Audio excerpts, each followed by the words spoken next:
So yeah, thanks. So I've got one half of the What You Will Learn podcast here, Adam Ashton. I also had, like, when I was writing these questions, I had it in my mind which one of you, because I didn't actually know which one was Adam Ashton, which one was Adam Jones, Yeah. and I got it right.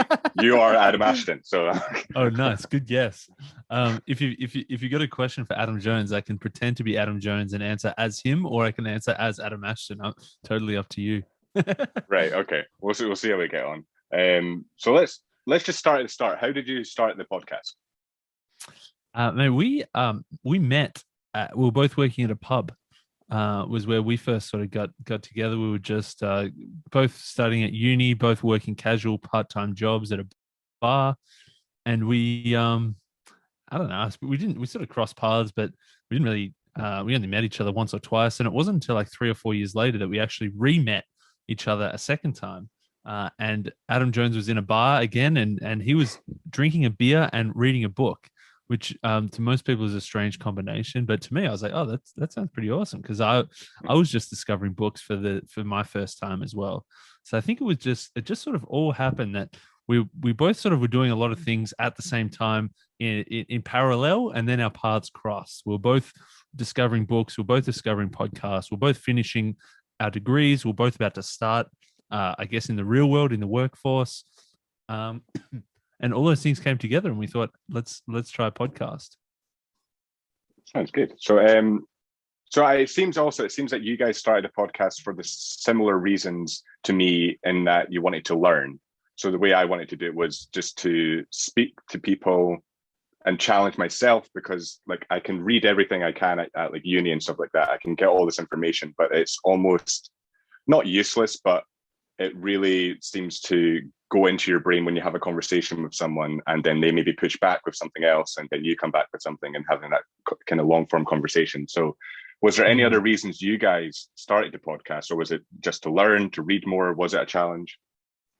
Yeah, definitely learning, and books was definitely a big part of it. So we were reading books, but it was a way of forcing ourselves to retain a lot more from those books, because often, like, we'd read a book, you get to the end, and you like think, oh my goodness, what did I just do? What did I spend the last 10 hours or the last 2 weeks doing? I've read this book, but I can't even remember what the hell I read. So it was a way to force ourselves to retain more by knowing that we had to teach it coming up. We had to sort of read and take notes, and then be ready to discuss it together. Not just like read passively, but read actively. So that was definitely a big part, the learning side of it. And then beyond learning from the books, learning, I guess, this new skill of podcasting. We were both pretty interested in it, and we both wanted to learn how to do it. And there was sort of all these peripheral benefits that came with that as well. Like, obviously learning the technical skills, like how to record, how to edit, how to upload, but then also some of the softer skills, I guess, of talking, of listening, of communicating, all those things that came along with it as extra benefits. Right. And how do you read so fast? You guys do a show, what, every week? Every time I have a guest on, I buy their book, I read as much as I can, and if I'm lucky, I get halfway through. And I have to like tell them beforehand, like during the podcast, I'm like, I only got halfway through, so there's some things we're not going to get onto. I don't think we read that fast. I think we just read a lot. I think I've probably got a little bit quicker, and have probably learned to read between the lines a bit and skip some of the crap. So that's probably helped with the speed or the pace. But overall, I think it's just finding little pockets of time. It's not like that we switch off from the day of work, have dinner, and then read books for 3 hours. It's more like, oh, we've got a spare 7 minutes here, we've got a spare 15 minutes here, and then on the lunch break, oh, there's a spare 20 minutes there. And they sort of all add up. By doing little bits, it adds up to a lot. Right, okay. And so I downloaded an introduction to the book, which also, yeah, thank you so much for taking the time to come on today, because this is the release date of your book, right? Today's the day. Today is 23rd the day of June. That's for sure. Crazy. Yeah, mate. Well, thank you so much for teeing up on this day as well. It's been like a 14-month writing project, plus then like a 2-month pre-launch project. So today's the big day. Yeah, it must have been a busy one then. Yeah, it was a busy 18 months. Yeah. Right. Definitely. Okay. So yeah, in the intro, you go through the different. So what you were just saying about like skipping some of the crap of books. So I struggle with that. So I would say I'm like the completionist way of like reading books. So I have to read a book cover to cover. Otherwise, my mind will tell me you've missed something, like something Mm. really important that you just skipped. You're not like my mind will not be able to switch off with that. So I'm guessing you're not that, or have you learned to like stop doing that? I definitely am that. I'm 100% that, and I had to force myself almost not to be. Especially like Jonesy and I. So we used to sort of agree on what books, and then we had too many fights. So we're like, okay, you pick half, I'll pick half, and then Right. so some of his books that he picks that I'm not that interested in, um, I have to skip some chapters. It's almost like I look ahead to his notes to be like, okay, so in this episode we're going to talk about chapters 3, 4, 5, and then 8, 9, and then 13 and 14, and then 17. So I'm like, okay, well they're the ones I have to read, and then it's like, okay, well if chapter I forget what numbers I said, but if chapter 2 is not in the episode, that's almost like giving me permission to skip it. But I do feel that pang every time I skip it. I do feel a pang, or if I like if he says, hey, we're only going to do the first third of this book, you don't have to worry about the second 2/3. And then when I put that book down, it's hard to tell myself that I've read that book if I've only read 30% of the book. But it's something I've had to fight with. And I think that the impending deadline of recording an episode every single weekend is another one that forces us to make sure that we read as much as possible, and read everything that we have to read in that time. Do you ever, for like, if you've got a book that you weren't really interested in, and you look at Adam Jones's notes, do you ever look at a chapter and think, well, I'm just going to read all of his notes, and you say, oh, we read the same thing. Oh, that's my ideas as well. Oh, mate, you must be reading my mind. You must be reading my mind. There's definitely been times like that. There's some books.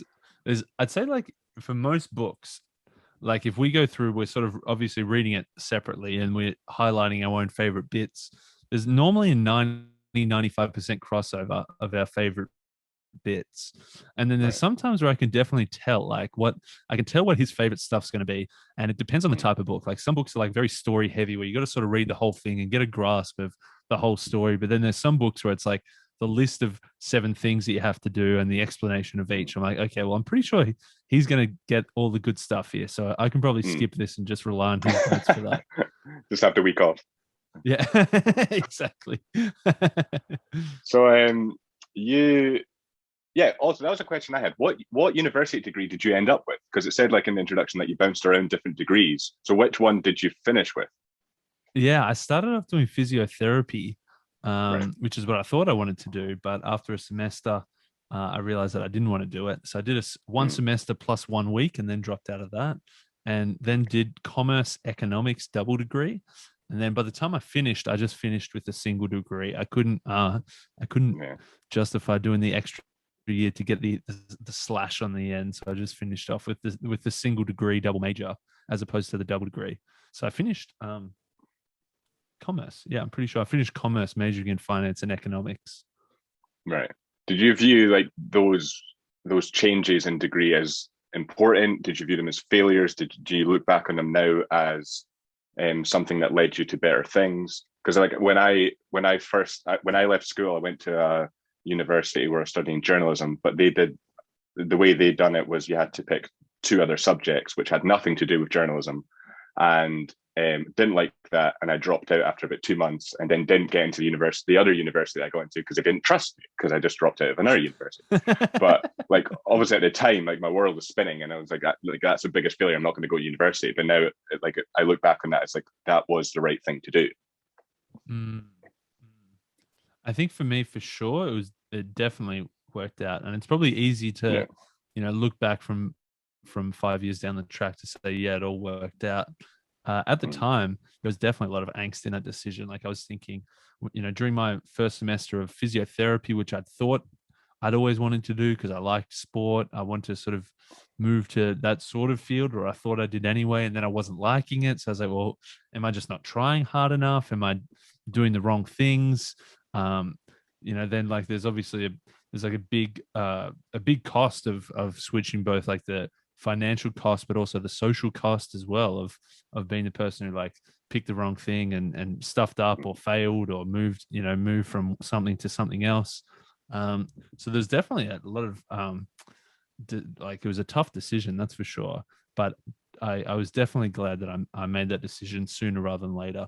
I gave myself that extra week thinking that, it was just a lot of change going from high school to university, a lot of stress, picking up something brand new. It was a pretty challenging course. I had the exam, so I was like, okay, well, if I get through that, maybe it was just a matter of, it was just a lot going on, that if I tackle semester 2 with a fresh mindset, then maybe I'll like it more.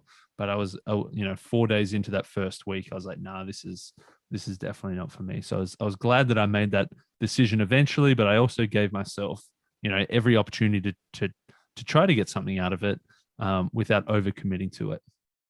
Right. And I don't know if it's the same in Australia as it is in UK, but I always find that high school tends to be very university focused, and like when you're in like the last couple of years, they're basically saying like you need to know what you need to do, you need to know what you want to do when you leave school, and it's almost like you're rushed into it. And luckily, like I knew I wanted to do journalism for quite a while, so I knew that was the right choice. But I think for a lot of people, they have no idea.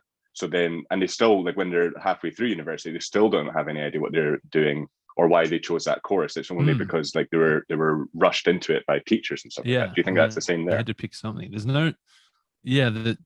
There's no way that a 16, 17-year-old could possibly pick what they want to do for the next 40 years.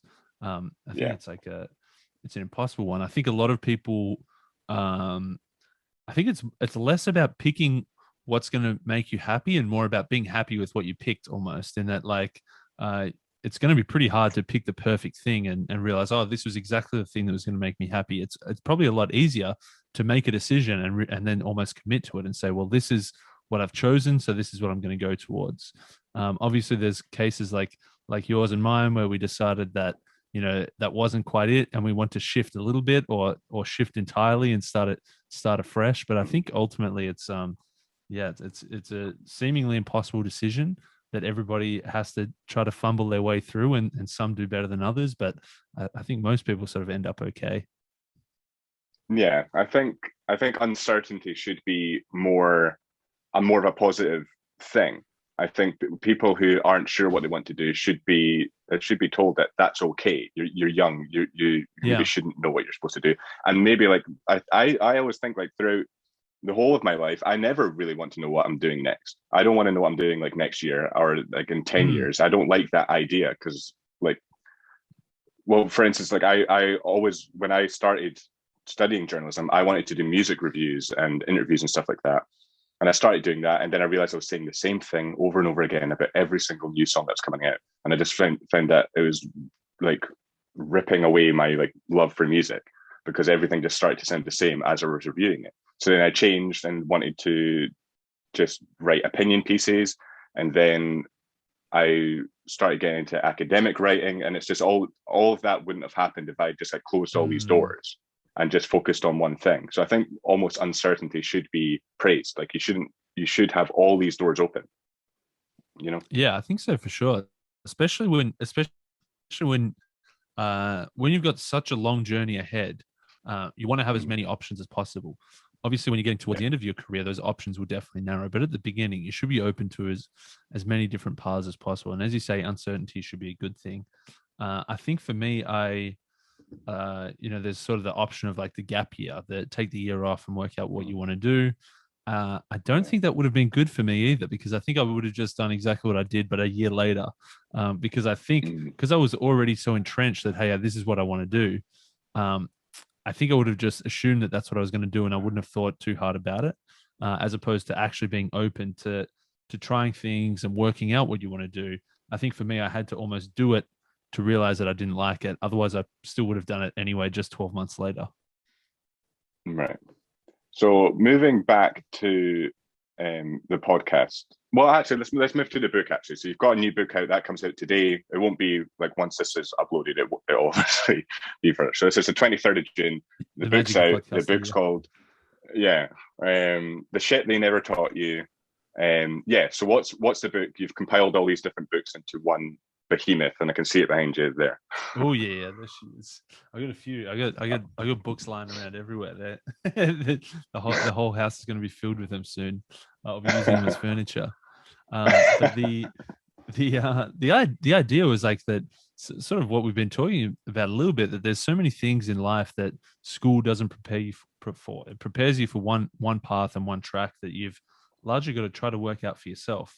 But for us, through reading all these books, we found there were so many answers to so many questions that we'd been seeking. There were so many things that we'd read it in a passage of a book and think, man, why the hell didn't someone just like tell us this sooner? Why didn't someone teach us this? Because obviously growing up, you've got your parents obviously teach you, your teachers at school teach you. As you get a little bit older, maybe your sports coaches or your neighbors or your family friends teach you things. You've got as you enter the workforce, your early bosses and mentors teach you things.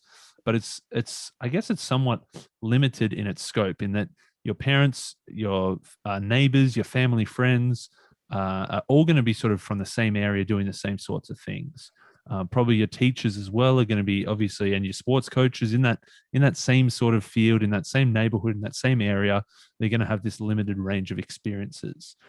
For us, our teachers then became the authors of the books we were reading. So beyond our teachers and parents and bosses, our new sort of teachers became, CEOs of multinational corporations and mega billionaires and marketing gurus and philosophers and spiritual gurus and prime ministers even, and everything in between. Really, like, we're able to learn from people who had taken their life's work and packaged it up into a book. So for us, we felt like we're just tapping into this whole new realm of teachers that were teaching us a whole bunch of extra things that we couldn't have ever possibly learnt in a traditional education system. And so for us, what we ultimately did was package all those different things, those different ideas that had smacked us across the face at some point or another, and put them into one book to try to smack some other people up as well, metaphorically, of course. So it must have been a laborious task then, getting all that compiled into this book. How did you go about writing it? Did you have whiteboards? Were you just meeting like once a week to talk it through? How did you go about writing it? The initial structure changed 4 or 5 times until we Right. got to eventually where we got to. I think the hardest part was writing it. It's a massive book. It's like 170,000 words. It's 680 pages. The hardest part wasn't writing that much. The hardest part was like choosing which ones to cut. Like we ended up cutting, I think, maybe 50 or 60,000 words. There's a whole document that we called the cutting room floor, which is like an additional 200 odd pages of stuff that we ended up chopping out of the book, which was painful. And even more painful were the other stacks of books that didn't even make it into this book, because we can probably do this. We could probably fill 5 or 6 volumes of this bad boy. But basically, yeah, it was a lot of writing. We tried to divide and conquer. We tried to tackle different chapters where I'd do the first draft or Jonesy would do the first draft, and then we'd cross over to try to add a bit of our own spice or try to get it sounding as if it's one person. Like, it's largely written as from one almost anonymous merge of Ashton plus Jonesy, plus we've got our own sort of individual stories added in there from time to time. But it was a big challenge, but it was a good challenge. It was a fun one, and we're pretty happy with where it all ended up. Right. And more generally, how do you guys, because obviously you read a lot of books, you've written this book, you do the podcast, how do you stay productive? How do you find the motivation to do these things? Even like, because right now, what you've got about like 180,000 listeners every week, is that right? So every month. Before, we can claim every week, yeah. Every month. Yeah, we'll just say that. We'll say week, yeah. Yeah. So when you were starting out, obviously, like, I know, like, when you're not getting those views or you're not getting those listeners, how do you still put the work in to do that? Yeah, for us, it was a very slow grind. And it's been a very slow build. That it took us a long time. Like the first week, I think we had 3 downloads. The first month, we were probably up to 25, and at least 20 of those were just ourselves, just kept refreshing the page to try to bump those numbers up. I need to try that.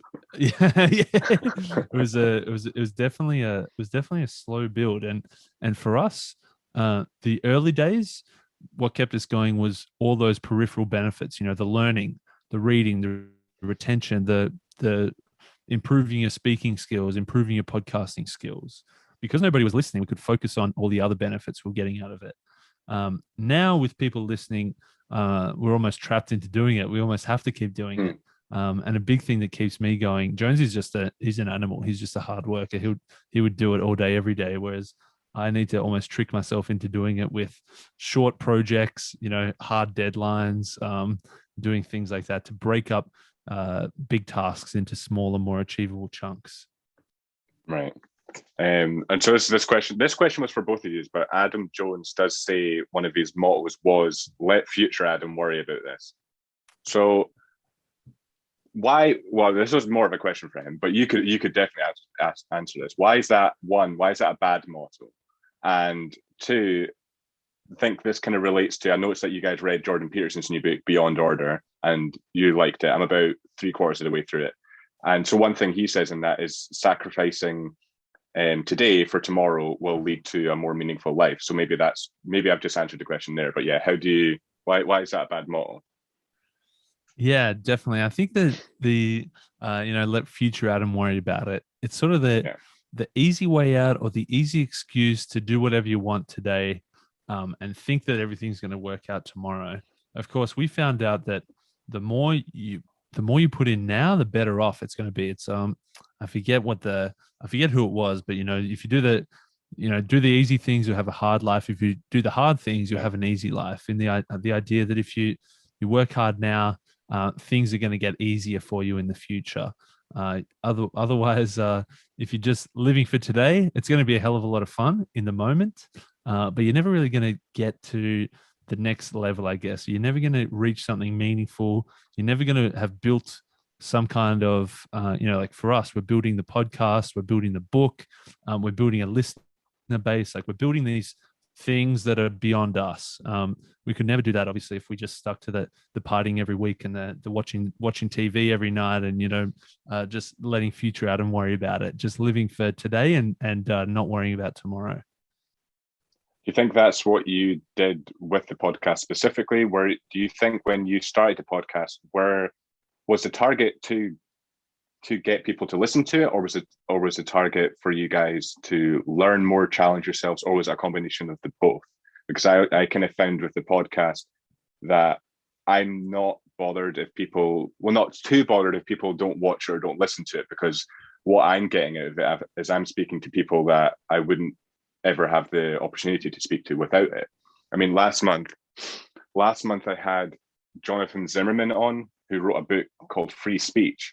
And he was literally on the Joe Rogan podcast 2 weeks before he came onto mine. And he like my views are like I think the last one's the one that he was on is on 15 views. And this guy like 2 weeks ago was on the Joe Rogan podcast. And it's the same, like people will take the time to speak to you, even though you have the tiniest little podcast. So I forget what the question was now. No, it's so funny though, man. Like it's just like the tiniest shift in the question. Like one question is, calling up a bloke or cold emailing a bloke who'd just gone on Joe Rogan, who's just blown up, who's probably had tens of millions of views on Joe Rogan's podcast. One option is to email and say, hey, can I like chat to you for an hour of your time? I'm a nobody. I'm going to ask you a whole bunch of questions that you're probably going to get nothing out of it, but can you give me an hour of your time? That's like one question. Another question is like that exact same question. I'm a nobody. I want an hour of your time to ask you a whole bunch of questions, but I'm going to record it and put it up online. And that's like just like that one tiny shift is massive. Like for us, we've been able to interview like some of our all-time heroes. We were literally nobodies. We were 23 and 24-year-old dudes from Australia with no audience, with no listeners, no credibility whatsoever. Just finished university, had just put our first dipped our first toe into the career waters. But we were able to interview some of our all-time heroes. We were able to interview some entrepreneurs, some billionaires. We've interviewed 2 prime ministers. We just the other day interviewed a Nobel Prize winner. Just by saying like actually having something, a reason to talk to these people, like just beyond ourselves, just wanting to chat to them. Yeah. And specifically with the podcast, you've got your bookshelf behind you. How much of those books have you read? do you have like big lists of I books think that you these. mean to read and you haven't managed to? Or Oh, massive, uh, man, massive. So yeah, this okay, this side of me is not mine. It's right, like some it's a bit of Harry Potter, a bit of Twilight, some that's not sort of my scene. This side is more mine, and all of these right, basically all of these you can see here and here and yeah, here. All those books I haven't read yet. I've got a box. right, I've got a okay, box. I've got a box down here of stuff that I have read. Um, and I'd say if you look at so I use this app Goodreads, which is just like, for tracking which books you have and haven't read. I think I'm up to like 350 books that I have read, and there's like 1,100 books that I want to read that I haven't read yet. Plus, then I've got another list of about 100 that haven't actually made it onto the Goodreads list, that I still want to read. So there's like, it feels like every time I read one book, like three more get added to the list. So I think it's never going to be a never ending list.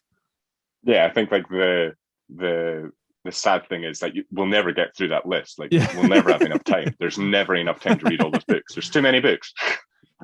No, and especially every time if like I've probably like got like physically I've probably got 700 books of which I've read half. Mm, So beyond those other mm, 350 that I haven't read, plus the additional 700 on top of that that I want to read that I haven't even bought yet. Every time I read one, I'm going to buy two more and add two more to the digital list. So it's like, man, it's like literally impossible to cut this down. yeah. What are some main things you wish you were taught in school? Like maybe stuff that you've read in books or just general lessons that you kind of have to learn along the way. Yeah, there's probably two types of answers or two types of lessons.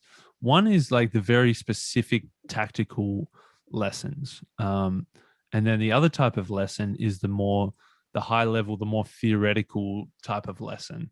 So like a tactical thing would be like, say, in personal finances, uh pay yourself first is a thing from like Rich Dad Poor Dad, from the Barefoot Investor, who's an Aussie bloke, from the Total Money Makeover book, from the Richest Man in Babylon. All these personal finances book all talk about paying yourself first. So they're saying that as soon as you get your paycheck, save 10% of it, put 10% of that away that you don't touch, that you build up, and then over obviously a long period of time, if you keep putting 10% away, you'll end up with a nice little pot of gold at the end of the rainbow. So that's like a very tactical thing that I don't think school ever prepares you for, the personal finances, how to actually manage your money when you get paid. And your pay comes in, what do you do with those? How do you sort of put them into different buckets, or how do you divvy up how you're going to spend that money? That's like a very tactical thing of what we never get taught. Then there's sort of like the more theoretical thing, which is almost like the approach to life, which if we talk about, the idea of embracing uncertainty, the idea of being willing to take risks, being willing to try new things, be willing to start little projects like this, like whether it's a podcast, a YouTube channel, writing a book, starting a business, any of these things, just having a crack is like almost like a philosophy, an approach to life. You don't know if it's going to work, and in fact, it's almost definitely not going to work. But you just need to be willing to have a crack, and that first time you do it, you're going to learn so much that the second time you have a crack, it's going to be a lot better. So that's sort of like a lesson in books that I think was never really instilled in us in school. Yeah.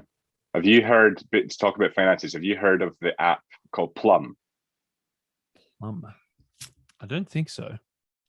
Right. So that's like an app where you connect it to your bank account and it just takes money out of your bank account, doesn't notify you that it's doing it, and it just does it month on month, and you can choose like what percentage you want, and you can have like little pots of like different savings. And it Oh, means that for nice. people who don't like savings, the idea of not physically actually putting stuff on your phone into different bank accounts means you don't. It's like a psychological thing where you don't feel like you're actually putting money away or losing any money because it's just taking it without you Yeah, knowing. nice. Yeah, there's Yeah, it's a one. good idea. There's one here, and I'm sure you've probably got an equivalent there that like rounds up your purchases. So like, say like you want to round it to the nearest dollar or the nearest $5. Like if you buy a Yeah, coffee for $3.80, then it pinches $1.20 every time. It's like the difference between yeah, $3.80 and $5 is almost nothing. But over the space of a week, it might end up being $30, and then over the space of a month, it could be $150. And that was just stuff that you didn't even notice was gone. But suddenly you've got an extra nice little chunk of change that you can do something with. Yeah. And going back to the podcast, why did you choose to do a podcast and not any other sort of medium? What was so special about podcasts? Yeah, for us, it seemed to be the perfect mix of easiness, really. Like like the video for us, the video format felt like a little bit too hard, in the sense of like it's a little bit extra intimidation factor. Like even just speaking into a microphone is scary enough, but to speak into a microphone and look into a camera was almost too scary to get started off. And then the written version, so on the almost the other end of the spectrum, like the written version felt like too much work as well, because you put in so much time and effort and it takes so long to write something but so quick to read it. So for us, like the flicking on the microphone and recording was almost the easiest way out, in the sense of like we could just talk. We didn't have to plan too much, and we didn't have to say exactly what we wanted to say perfectly right and edit down every single word to be perfect prose like you would have to do with writing. And it felt comfortable enough that we weren't on camera, that it seemed to be the nice middle ground. Yeah. I always find like because I started this last year during the lockdown, because I thought, well, if I can't do it now, then I'm never going to do it, because I've got the time now to do it. And it's almost been a blessing, because it's been so easy to speak to people. Like, well, one, I can speak to you and you're on the other side of the world. So that's great. But there'll come a time when I want to speak to someone in person, and that's going to be a completely different ballgame, because I've still not done that yet. And obviously I'm not going to film that. So it'll just be like a sound heavy one. But that's like a whole different ballgame, is speaking to someone in person. Like this is the closest we'll get at the moment during a pandemic to have a conversation, but it's still not quite the same. There'll be other thoughts that go into your head when you're speaking to someone in person. Definitely. And we sort of had a couple of like evolutions. So we started off just us, so just us talking face to face in the same room. Then we like interviewed somebody, virtually, where we just called them on the phone and recorded it. That was like our first interview. There was someone in Australia. The next one was we like interviewed somebody overseas. Then the next one was like we interviewed with the cameras on and spoke to them. And then we interviewed people face to face in person. So like even within the one medium of podcasting, there were so many different evolutions and different things that we've sort of tackled along the way. And as you say, like, so you've got the virtual version, then there's the in-person version, which is a whole different ball game. Even though it's at the end of the day, the output is largely similar, they feel like two completely different propositions. So it's just a new thing to learn, a new skill. There'll be different things that you got to work out how you do it exactly. And like anything, I think the more you do it, the more you get better at it. Yeah. And what advice would you give to someone who's just starting out a podcast, or who's just starting out a project, like a creative project, like a podcast? What advice would you give to them? The biggest thing for sure is to set goals that you can control yourself. So there's obviously one goal is, finding a sponsor to give me $200 a week to do this show. That's like one goal. Another goal could be, finding 1,000 people to listen to every single episode that I do is another goal. But both of those goals aren't within your control. Both of those are very external. They rely on other people. They rely on a lot of other people, in fact. And it's sort of like both of those things don't actually matter to what you're actually doing. Internal goals would be like, I want to commit and do 20 episodes, or I want to focus on the inputs rather than the outputs. Say if you've got a specific guest, you don't want to say, hey, I want to aim for this one guest. You want to say, I want to send out 20 invites. You can't control how many people are going to say yes, but you can control how many things that you do on your side, how many invites you shoot out, or how many episodes you record, or how many practice sessions you do, or whatever that is. So I would say definitely focus on internal goals and things that actually matter to you. So like for us, whilst in the back of the mind, there was always big dreams of becoming the next Joe Rogan and selling out for a 9-figure deal to Spotify or something and having billions of listeners. But at the same time, we're sort of realistic. We're thinking, okay, well, what can we control? We can control that we want to do an episode every week. We can control that we want to learn a whole bunch of stuff. So that became goals. The goals of being consistent, the goals of learning those skills, the goals of reading those books were the things that kept us going. So I think focusing on internal or intrinsic motivators, things that you can control, is definitely important to keep going, especially in the early days of a new creative project. Who's the one person that you've always wanted to have on the podcast, but they're like the pinnacle, like they're so high? I have about 5 who I email once a month, just saying, please come on the podcast, please come on the podcast, please come on the podcast. But obviously they never reply. They're like I have this who are the 5? Who's on the list? Can you tell us? Well, Jordan Peterson, obviously, he's one. Nice, yeah. Sam Harris. Mm-hmm. So he's probably the reason that I started doing philosophy and got so interested in that, because he made it so accessible. Yeah, definitely. Who else? One I was going to try and start emailing, because I emailed Jonathan Zimmerman last month after I'd done the podcast, saying, is there anyone you'd recommend me to come on the podcast? And he just came back and said, why didn't you just try Joe Rogan himself? I was like, okay, great. I'll give him a shot. maybe he'll answer. But he's not busy at all. Yeah. But yeah, they're 3 that I probably want on. Nice. But I've had the way I contact people every month is I have maybe 2 or 3 people that month who I'm thinking they're the people that are never going to reply. They're way too busy, and I email them anyway. And then as time goes by, I emailed in the next 3 people, like as I go further down the list. So like when I was contacting you guys were the first people I contacted that month. So I've had that before, where I contact people and I'm like, they're never going to reply, and then they come back instantly, like, yeah, we'll do it. Like, great. Wow. So yeah, it works. It's quite a good way of doing it. I think who's your top honestly, guest? I think yeah, okay, there's a whole bunch there's definitely heaps, and like there's probably a lot that we've already crossed off that would have been on that original dream guest list, which has been awesome. There's a whole bunch sort of out of reach that we still haven't cracked yet. Tony Robbins would be one that we'd love to do. Joe Rogan will be sweet, just have fun. I don't think he's got a book, has he? But we do him even without a book. Tim Ferriss was probably one early days, probably not so high on the list anymore, but he would definitely be one from early days. And then I guess it's Adam Grant is another one from who's done a couple of cool books that we'd be keen to get. There's a bunch of people that we'd be keen to get. Probably one that's outside the normal realm for us would be Darren Brown, the magician. Okay, I'm gonna go see him in October. Cool. That's weird. Oh, nice. Oh, mate. Yeah. If you get a chance, ask him if he wants to come on our podcast. Yeah. I'll wear this shirt so that I get picked at the audience. Of his books here. Nice. He'd be an awesome one. Who's probably like slightly outside the normal realm. Of authors and stuff. But yeah, I think it's kind of good to aim high early. I've got another podcasting friend. His name's Dave Nabinski, and his show is called the Portfolio Career Podcast.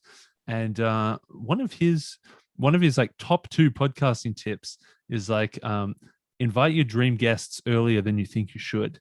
And I think like there's definitely benefits of that. Like it's scary as shit to reach out to those people.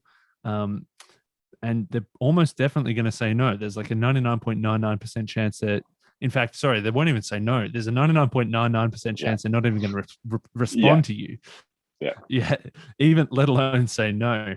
But there's that slight chance that they might say yes, which is worth the shot, which is worth the risk. And also like each person you do sort of adds credibility. Like for us, we started with a local Australian author. From there, we sort of got one under the belt. Then we could get a couple of international authors, and we could get a couple of bigger authors with like bigger profiles and higher sales. Then we landed Seth Godin was probably like the first tipping point for us, where we had like a big name that we could then say, hey, Seth Godin's been on our show. And that then helped with like the next 5 people we got all knew who Seth Godin was. So that definitely added credibility to us. So if you can land 1 or 2 of those big fish, it definitely helps with the next batch of asks. The next month of emails that you send out is going to be slightly easier or slightly more successful.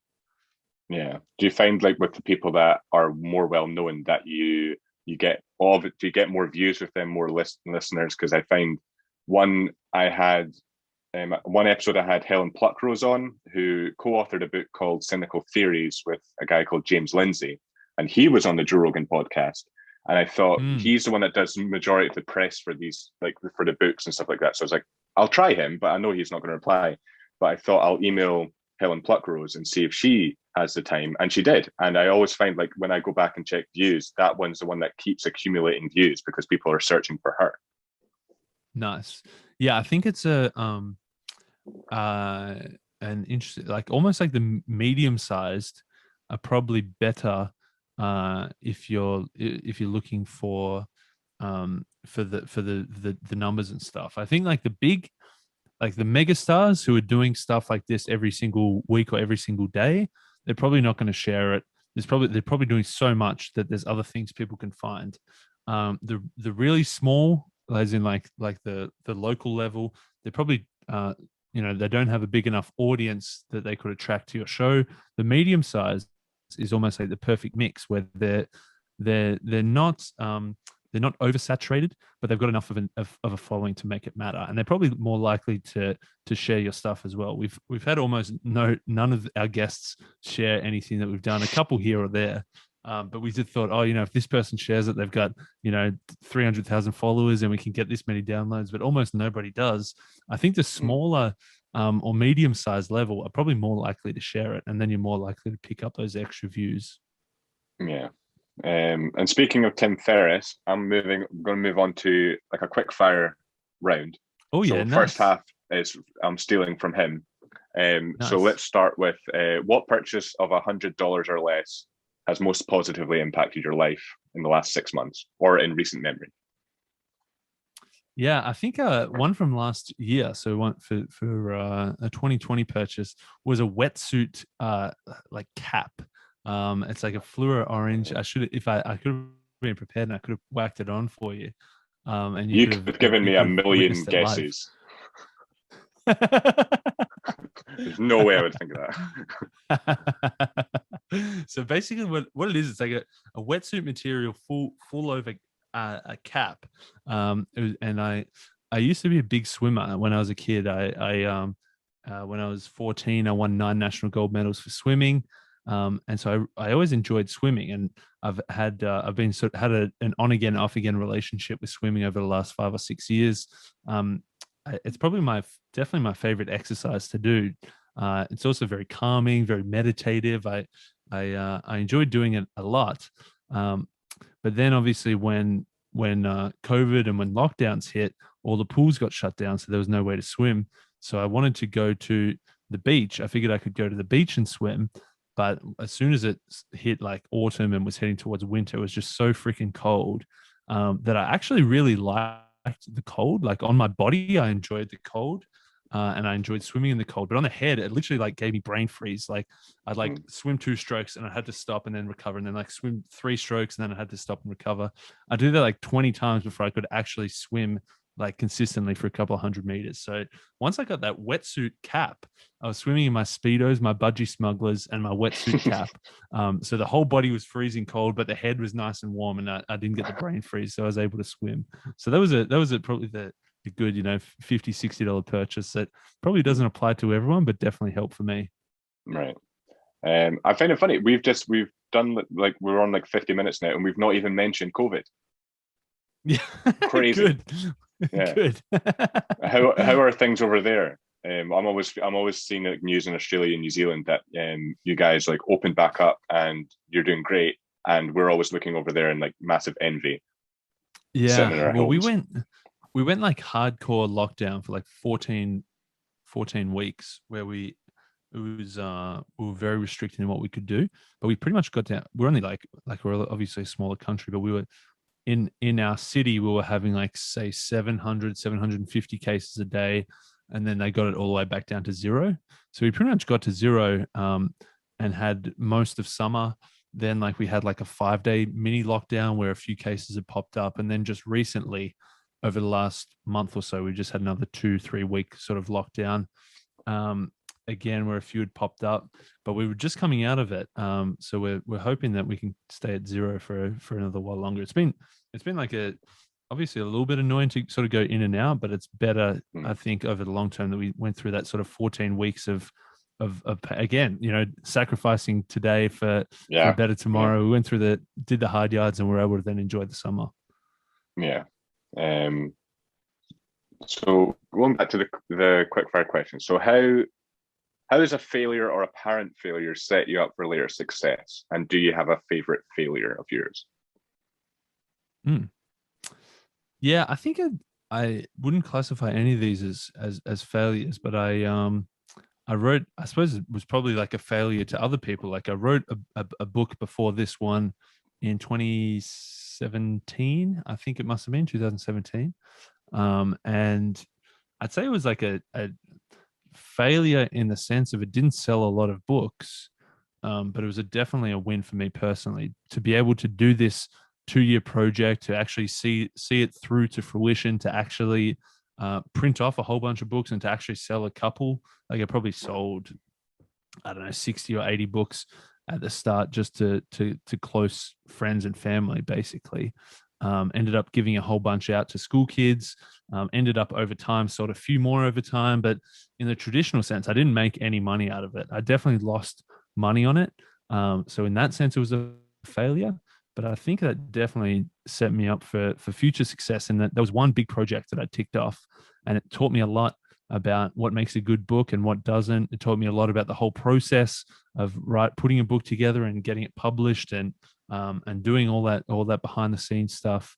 So that obviously was like very instrumental in doing this next book, which is already, as we said, it was the official launch day, but it's already sold, I don't know, 50 times as many books as that previous book. So it's definitely set me up for doing a better job this time. What was that book about? That was the school I went to. Was a very academic school, very much sending people down the path of doctor, lawyer, engineer, which is why I went the physio route, sort of in that medical realm, but not quite smart enough to be a doctor. So everyone was sort of shuffled down one of those very highly sought after, very academic sort of jobs. But then I'd sort of found that there was a few black sheep among the alumni, some of the old boys who hadn't followed that normal path. They'd sort of forged a path of their own, largely in business and entrepreneurship, where they'd sort of rebelled somewhat against the traditional or the normal system and went out on their own and tried to start something and be largely sort of self-governed and self-directed. So that's sort of why I was very curious about that, especially having a couple of stop starts with my own studies and careers and stuff like that. I wanted to learn, well, how did these guys not just follow the herd and do something a bit different and start their own businesses? So I interviewed 7 different entrepreneurs and sort of put all their individual stories together. So I had like the 7 different stories, and then at the end I sort of had 7 lessons of here's the things that were common among all 7 of them that anybody could then take and apply to their own trajectories. So that book was a lot shorter as well. It was only like 160 pages, not 680 pages. So it was a good way to test the waters. Right. If you could have a giant billboard anywhere with anything on it and getting a message out to millions or billions, what would you say and why? Our tagline over the course of this book has evolved to become read books and do shit. So that would be on the billboard, read books and do shit. Read books is obviously important to learn a whole bunch of stuff, but reading in isolation, taking in so much information, it doesn't really give you that much. You need to add the second part of the equation, which is do shit, which is go out and do something with that information that you've just gathered. So that would be the big billboard, read books and do shit. And I don't know if we'd be, depending on the billboard, it might have to have an asterisk Yeah, I was instead just of an thinking I. that. Yeah, yeah. Read books and I do SH asterisk T. I noticed on one of your TV interviews that they had to say the stuff they never taught you. Yeah, the stuff. Yeah. It's like that's not one we ended up getting 2 TV gigs. One put the cover on, so they said the stuff, but they showed the cover, and one like put like a black square over the word as well. So it was funny how they both tackled that. Yeah.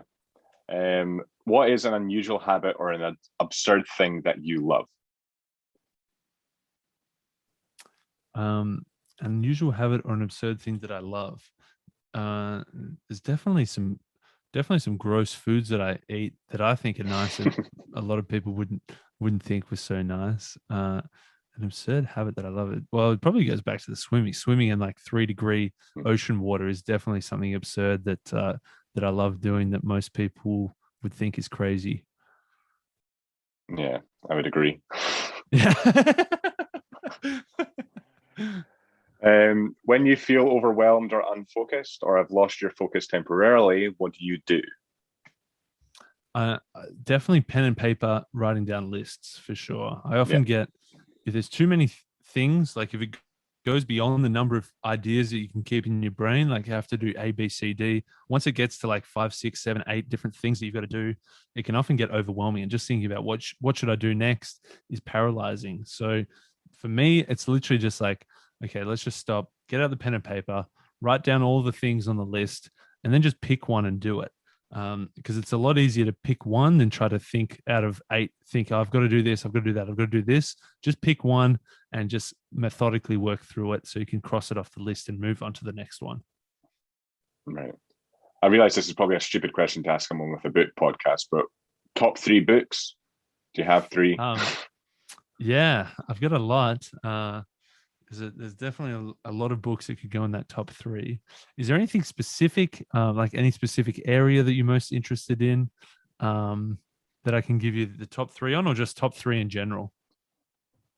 Um, what about like productivity books or like motivational books? Top 3 of those. Mm. Okay, so one would definitely be The Dip by Seth Godin. And probably whatever you asked me then, I probably would have said The Dip by Seth Godin, because I think it's a phenomenal book. It's 80 pages, one core idea, in the sense of the productivity, motivation. It's a lot about project selection, about what do you want to do, what things are worth doing, which things should you quit. So that is definitely a good one in the productivity sense. Probably tying back to I do like sort of like the big, kick up the ass motivation types of books. But I also do like the more tangible, more tactical types of how to actually be more productive books. So I'd probably add The One Thing, as one of the second time, one of the more tactical, one of the more, probably ties back into writing lists and picking one thing to cross off the list as well. So The One Thing is definitely in there. And I think like a bit of almost a bonus one on top of that. I won't add it as one of my top 3, but as a bit of a cheesy one is Eat That Frog, which is like just like a good, simple sort of around motivation, around getting shit done, around productivity. I think that's a good one. So you can pick probably either The One Thing or Eat That Frog. And then probably one of the bigger, more epic motivation ones, is by the great philosopher Dr. Seuss. Oh, the places you'll go. So it's probably a kid's book on the surface, in terms of it's got lots of colors and lots of pictures and lots of drawings, and you can read it in about 6 minutes. But I think if you read between the lines, the core message in there is a big motivational kick up the ass as well. Yeah. So going on to the second half of the quickfire rounds, this one is from James Lipton from the Actors Studio. This is one he'd ask every guest at the very end. So what is your favorite word? Intentionality. And it only Right. became my favorite word probably 18 months ago. But just about, it's easy to follow the herd and easier to do what everybody else is doing, but it's a lot harder to take that intentionality and actually pick what you want to do and then go for it. Like aim at a target. A lot about Jordan Peterson's book as well, Beyond Order. Yeah. Aim at the target. You're not going to hit the target unless you aim at the target. So being intentional about picking a goal and aiming towards it and working towards it. So that'd be probably my favorite buzzword of the last 18 months. Right. And least favorite word? The first thing that is moist, but it doesn't actually bother me, but it seems to bother a lot of other people. It bothers everyone, yeah. But it doesn't really bother me that too much. Least favorite word. Potential, because I think potential is it's almost it can be a blessing and a curse. If you say someone's got a lot of potential, or somebody had a lot of potential and didn't make the most of their potential, I think it ultimately it boils down to you've got to actually make the most of what you got. Whether people think you've got potential or not, it's completely up to you to make the most of it. That's a good one. I like that. So what sound or noise do you love? A grand piano, some nice classical grand piano. I used to play piano a lot as a kid. Since moving out of home, haven't had it, but I'm moving in a couple of months to a place where I'll be able to get a piano. So I'm looking forward to tickling those ivory keys again soon. Have you got a favorite song? The song I enjoy playing the most is called Polonaise by Chopin, commonly known as a military Polonaise. I enjoy playing it because it's a lot of energy and can get right into it, can lean right into it. So that's definitely the favorite one to play. Right. And what sound or noise do you hate? Can't stand chalkboard at all. Any kind of chalkboard squeaking, nails, even the chalk itself squeaks. So I don't know who invented that, but I'm glad that it's slowly dying its death. Yeah. A painful death. Yeah, very, very. What's your favorite curse word? I like the C bomb. I like using it. I like hearing it. I always find it funny when they do it in movies and TV shows. I think it's less frowned upon in Australia. I feel like it's more a term of endearment in Australia. I don't know what it's like in the UK. I think in the US they take it pretty harshly. But yeah, I think it's a funny one here. Well, you'll know Jim Jeffries. I think that's why he got so famous in America, because he was like one of the first comedians to use it like profusely. And we didn't think anything of it, but yeah, in the US it was shocking. Yeah, I think like the more you use the word, the less like meaning comes from it. Oh, definitely, yeah. Definitely. What profession other than your own would you like to attempt? I think it'd be pretty cool to be a rock star. I think it'd take a hell of a lot of effort, a hell of a lot of luck as well. But I think that I'd be pretty happy to be up on stage every night. And what profession would you least like to do? Anything in the medical field. Anything in the medical field, especially like pediatrics or something where you have to deal with sick kids and stuff. I don't think I could handle it. I'm glad that there are people out there that do it. I definitely don't have the moral character, the strength, the fortitude to be able to do it myself. So I'm glad somebody else is doing it. Yeah, I've got a couple of friends who are nurses. My partner was working in a care home during the pandemic. And another friend, this is what I think I would be like. He started nursing at university and he went to his first placement, which was in a care home for elderly people. And as soon as one had to go to the toilet, he went in there. He was told to clean it up, and as soon as he saw, he just went, "Nope, I'm out." I'm out. Yeah, that's exactly what I'd do.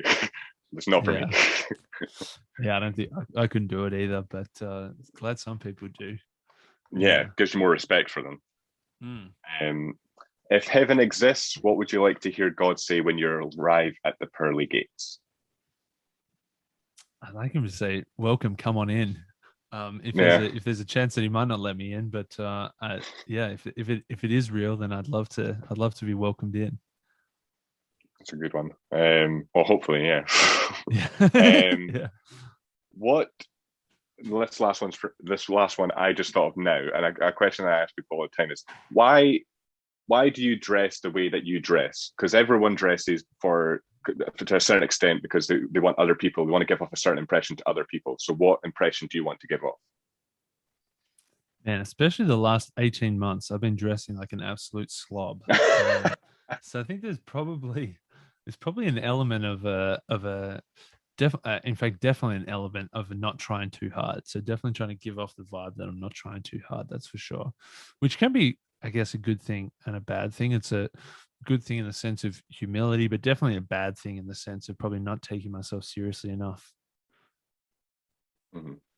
And yeah, before we wrap up, where can people subscribe to the podcast, follow your socials, and where can they buy the book, which is released today?